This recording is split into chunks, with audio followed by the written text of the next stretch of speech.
Now we come to the next method of project evaluation, that is internal rate of return. So internal rate of return, what is this internal rate of return method? So in the internal rate of return method, or you can say the internal rate of return is that interest rate at which the net present value of all the cash flows, both positive and negative from a project or investment, equals to zero. I understand the definition was on a quite higher level. Let's try to simplify it down. So in the net present value, you try to arrive at a number, okay, a dollar value, and then you evaluate, is the dollar value greater than zero or less than zero? Okay, that dollar value was arrived at using the discount rate, presenting it to the current value, and such stuff like that. In the internal rate of return, you take a different approach. Although your intentions are the same to determine whether the project is acceptable or not, but over here, you try to figure out that discount rate or that rate of return where which makes your net present value equal to zero. That means you neither in a positive state, neither in a negative state. And then based on that rate of return, you determine whether you should accept the project or not by comparing it with the existing company's required rate of return. So to simplify it down, okay, before that, this method has to be done by a mathematical trial and error basis. There's no such definition where you can just use one single rate and assume that to a discount rate and carry on computations. No. So what happens in this method is that you know what is your present cash outflow, you know what is the future cash inflows. Now, all the future cash inflows, you try to discount it by that factor through which the net present value, that is the sum of your initial outflow minus your future in present value of your future inflows, becomes zero, and that becomes your that discount rate at which these amounts become zero, that amount becomes your internal rate of return. Okay, so internal rate of return, I know it sounds a bit complicated right now, but once we have done the example, trust me, it's going to be crystal clear. The internal rate of return is used to evaluate the attractiveness of a project or an investment, because here you try to determine that interest rate, or you can say that discount rate, that profit rate, which is going to break even, at which point the company breaks even the earliest, and then you compare that with the company's required rate of return. If that is greater than the company's required rate of return, it's great, go ahead. If the IRR is greater than required rate of return, the project is desirable. The reverse goes when the IRR is less than the required rate of return, project should be rejected. The IRR must be, internal rate of return must be found by using mathematical trial and error to derive the appropriate rate. Understand the word, the appropriate rate. There's no fixed rate over here. You cannot arrive at one single rate. It's always going to be in closest range. Okay, it's very rare that the net present value will turn out to be zero, because sometimes you need to have a middle rate of return. Like, it cannot always be 16 or 70%. Sometimes it can be 16.67%, 16.25%, stuff like that, because of which you try to come closest to the $0 value. So let's look at an example for this thing, and then I'm pretty sure this is going to be crystal clear to you guys. So coming at an example for this, where's my example sheet? We'll name this as IRR computation, internal rate of return. Okay, so let's find the internal rate of return for an investment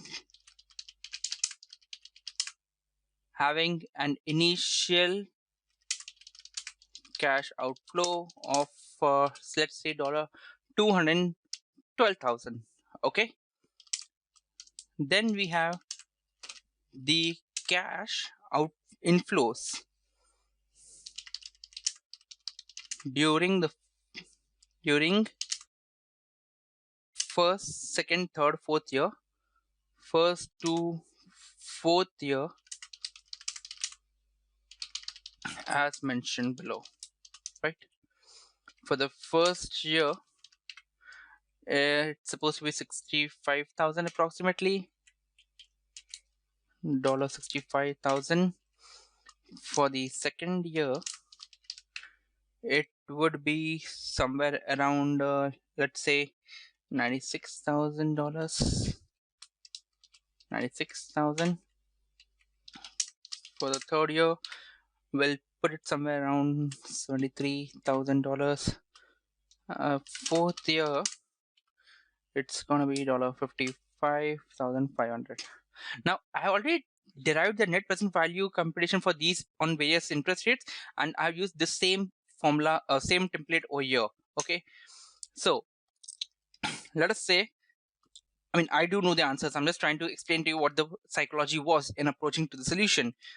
First, we'll assume, so the first internal rate of return which you're going to try to determine is always going to be a random figure, an abstract number value. Okay, based on that you determine, okay, is it closer to zero, should I, or is it actually negative, should I increase my discount rate or should I reduce my discount rate? How does that work? We'll see in a couple of minutes.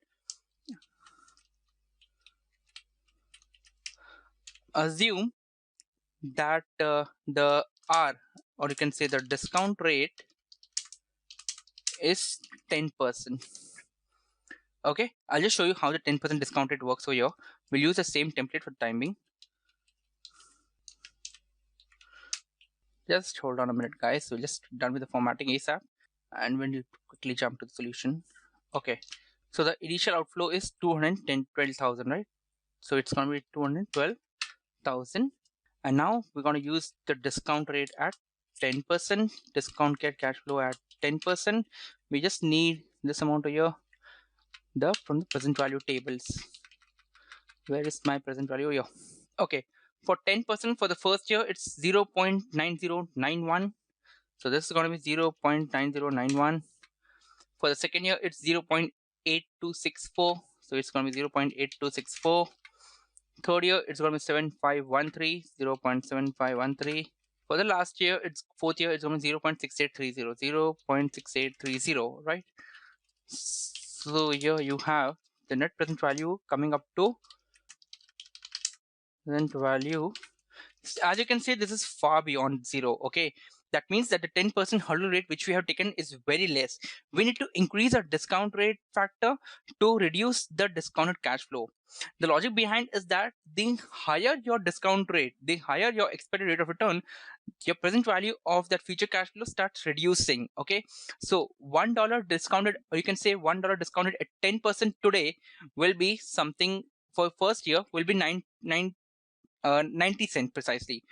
But the same thing, when $1 discounted at 15%, it becomes 0.896. So that's the logic, as in how if you want to reduce your present value and bring it down to zero, you need to increase the discount rate.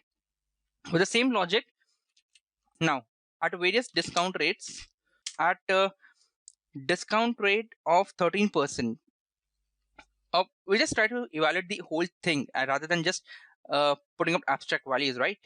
So now we'll take it at a discount rate of 13%. We'll use the same template in entirety over here and just change this amounts to 13% over here.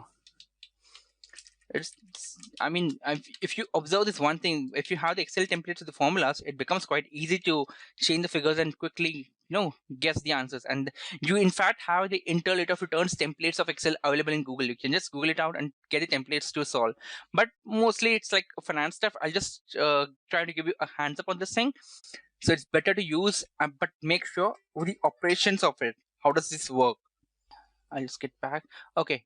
At 13% for the first year, the value is 8850. So it's 0.8850.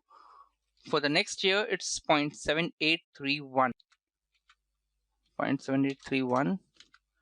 I hope you are following where I'm clicking the mouse and highlighting this thing, so you also get a gist of how the numbers are arriving at. Third year, it's 0.6931. For the fourth year, it's 0.6133. 0.6133. Okay.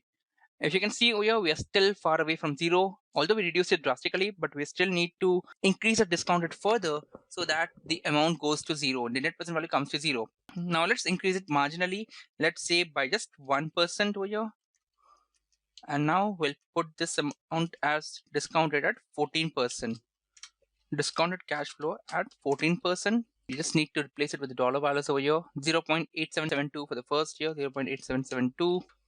0.7695 for the second year, 0.7695 for the second year, 0.6750 for the third year, 0.6750 for the third year, and 0.5921 for the fourth year, 0.5921 for the third year. Okay, it's 1027. So this amount is going to be lying somewhere between 14 and 15%. Okay, so now we just try to validate it with one more calculation over here, that is at 15% over here. And if the amount turns out to be negative, then we are sure that the amount lies between 14 to 15%. And the one which is nearest to zero will be the final discount factor for us. For $1, the value at 15% goes to 0.8696. 0.8696. For second year, it goes to 0.7561. 0.7561. The third year, it goes to 0.6575. 0.6575. And lastly, for the fourth year, 0.5718. 0.5718. Oh, this amount goes to a way beyond than zero amount, right? It's minus $3,158 over here. So we can safely conclude that the internal rate of return for this project is supposed to be at 14%. Ideally, somewhere between 14 to 15%. But if we take 15%, the difference is huge. It goes to 3,000 negative. So the closest value to zero as of now, which we have, is $1,000, $1,027 precisely. So it can be said that based on the above computations, the internal rate of return for the company based on the above computations, it can be stated that the internal rate of return for this investment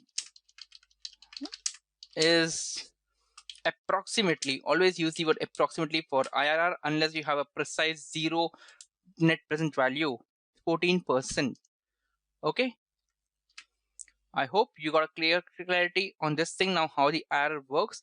The only difference you know over here is in the net present value, you determine whether the amount is more than zero or less than zero. It's positive or negative. Here you try to get as close as possible to a zero value, and that's your break-even point where you are not neither at a profit nor at a loss, and that's the IRR the company intends to have in their budgets. Okay. So that was all with regard to the second method, guys, internal rate of return. I hope you had a clear understanding of these two first methods. Now we're going to go and start with the third project evaluation technique.